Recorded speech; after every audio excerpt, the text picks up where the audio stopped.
really the biggest impact or impacting factor on tenderness is the time at which you debone the carcass.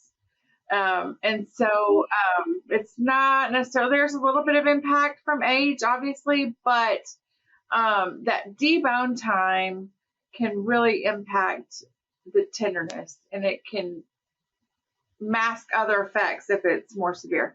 So that's one big change that's also occurred in the industry in the last 30 years, 40 years, is that we've shifted to shortened deboning times, shortened aging periods in the plant. So say, for example, in the 90s and before that, we were deboning carcasses, we process and then debone the next shift. So it could be 4 to 6, 4 to 8 hours before those carcasses were deboned, the breast meat was deboned. And so obviously there was also an increase in the demand for boneless breast meat during that period of time in the 90s, 80s, 90s, and so forth.